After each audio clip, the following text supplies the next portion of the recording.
Good morning friends, SBS college मटिया अम्बेडकर नगर में आप सभी का स्वागत है। आज से विद्यालय आप सभी के लिए ऑनलाइन क्लासेस की सुविधा देने जा रहा है। आज हम आपको कक्षा 10 का चैप्टर फर्स्ट सूरदास के पद के भाग 1 का प्रस्तुतिकरण आपके सामने कर रहे हैं। यह चैप्टर परीक्षा के दृष्टिकोण से बहुत ही महत्वपूर्ण है। इस चैप्टर में सूरदास जी के द्वारा पद दिए गए हैं, उसको ध्यान से पढ़ेंगे। आप पढ़ने से पहले सबसे पहले हम यह देख लेते हैं कि पाठ का प्रसंग क्या होता है। जैसे जब कोई मूवीज हमको देखना होता है, टीवी पे आ रही होती है, तो उस मूवीज के बारे में थोड़ी सी स्क्रिप्ट टीवी में पहले दिखा देता है, जैसे ट्रेलर जिसे कहते हैं। उसी तरह से हम पाठ के बारे में आपको प्रसंग बताते हैं। प्रसंग उस समय का है जब भगवान श्री कृष्ण गोपियों को छोड़कर मथुरा चले गए थे। गोपियां उनको याद कर रही थी।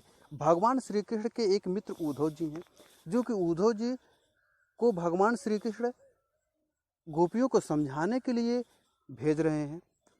उद्धव जी गोपियों को समझाने के लिए जा रहे हैं और गोपियों और उद्धव जी के बारे में जो कुछ बातें हो रही हैं, वही प्रसंग आपको सूरदास जी अपनी रचना के माध्यम से आपके सामने प्रस्तुत कर रहे हैं। आइए देखते हैं। पहला पद है, उद्धव तुम हो अति बड़भागी, अपरस रहत स्नेह तगाते, नाहिन मन अनुरागी, पूरैन पात रहत जल भीतर, तारस देह न दागी, ज्यों जल माह तेल की गागर, बूद न ताको लागे, प्रीत नदी में पावन बोर्यो, दृष्ट न रूप परागी, सूरदास अबला हम भोरी, गुर चाटी जो पागी। कहते हैं कि उद्धव तुम हो अति बड़भागी। गोपियाँ कहती हैं उद्धव जी से, है उद्धव तुम तो बड़े भाग्यशाली हो, अपरस रहत स्नेह तगात नाहिन मन अनुरागी, आप तो भगवान श्री कृष्ण के स्नेह रूपी धागे से हमेशा जुड़े हुए हैं, यानी भगवान श्री कृष्ण के साथ हमेशा रहते हैं। नाहिन मन अनुरागी, फिर भी आपका मन विचलित नहीं होता है। अगली लाइन कहते हैं, पुरैन पात रहत जल भीतर, तारस देह न दागे। जिस तरीके से पुरैन का पात जल के भीतर रहता है, पुरैन मतलब कमल, कमल का पत्ता जो है जल के जब भीतर रहता है और जब उसको जल से बाहर निकालते हैं, उस पर जल की एक भी दाग नहीं रहती है।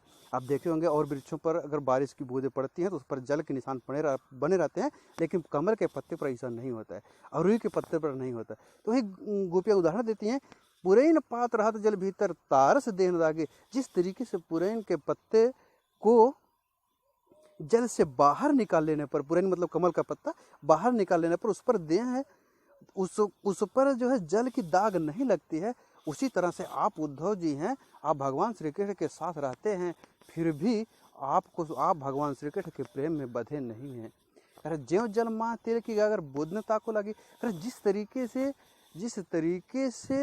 तेल से सनी हुई गागर, यानी कोई गागर हो, गागर मतलब गगरी मतलब वन टाइप कोई भी बर्तन ले लीजिए, कह रहे हैं कि जिसमें उसमें तेल लगा हो, सरसों का तेल हो, कड़ू तेल हो, कोई भी तेल हो, उसमें लगा हो, और उसको अगर हम पानी में डुबो करके निकालें और तो निकाल कर देखें तो उसमें पानी का असर नहीं रहता है। कह रहे हैं ज्यों जल माह तेल की गागर बूंद न ताको लगे। जिस तरीके से तेल से सनी हुई गागर को हम पानी में डाल करके निकालते हैं, उस पर एक भी बूंद नहीं लगी रहती है, पानी की एक भी बूंद का असर नहीं रहता है।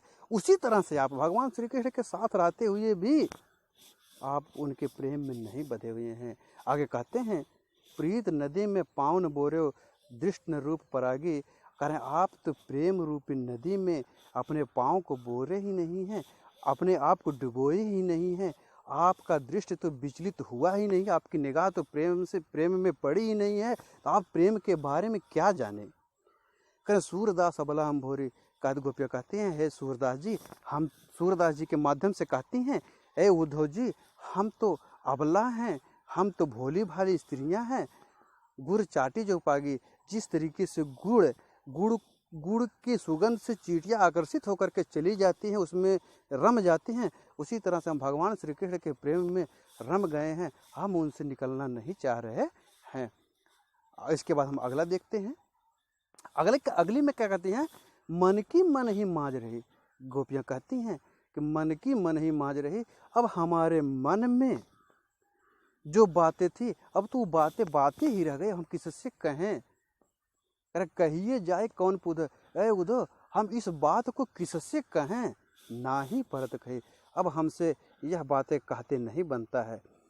यानी जैसे कि प्रेम प्रसंग हो वह किसी से कहते नहीं बनता है, वही बातें गोपियाँ उद्धव जी से कहती हैं अवधि आधार आस आवन के तन मन बिथा सही।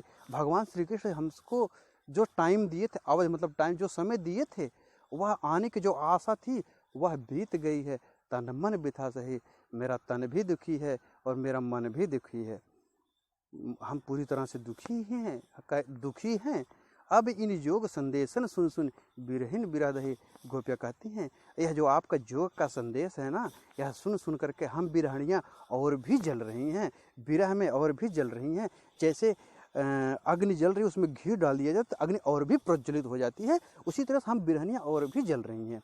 अब कहती हैं चाहत हुती गुहार जितते उतते धार भई। और हम जिधर भी श्री कृष्ण को खोजने के लिए, श्री कृष्ण को चाहने के लिए जाती हैं, उधर भी आपके ही निर्गुण ब्रह्म हमको सुनाई देता है। यह हमसे बर्दाश्त नहीं है।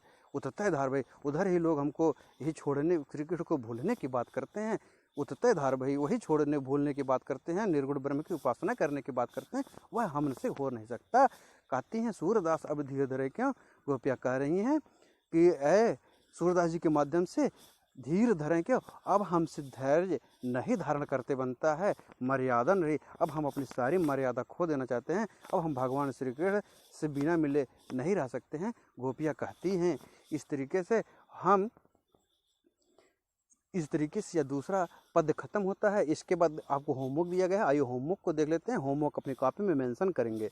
ये देखते हैं, पहला क्वेश्चन कहता है पद्यांश में उद्धव के व्यवहार की तुलना किस किस से की गई है। दूसरा क्वेश्चन कहता है गोपियाँ द्वारा उद्धव को भगवान कहने में क्या व्यंग निहित है। नेक्स्ट क्वेश्चन है प्रीत नदी में पावन बोरो किसके लिए कहा गया है। नेक्स्ट क्वेश्चन है पुरैन पात में कौन सा अलंकार है। नेक्स्ट क्वेश्चन कहा गया है चांटी जोपागी में कौन सा अलंकार है। अगला नेक्स्ट क्वेश्चन मर्यादा न लही के माध्यम से कौन सी मर्यादा ना रहने की बात की गई है। नेक्स्ट क्वेश्चन है उद्धव द्वारा दिए गए योग के संदेश ने गोपियों की विरह अग्नि में घी का काम कैसे किया। इस तरीके से यह 2 पद आपके सामने प्रस्तुत है। नेक्स्ट वीडियो आपके सामने जल्दी ही प्रस्तुत किया जाएगा। इसको ध्यान से पढ़ें और अपने नॉलेज को बढ़ाते रहें। Thank you.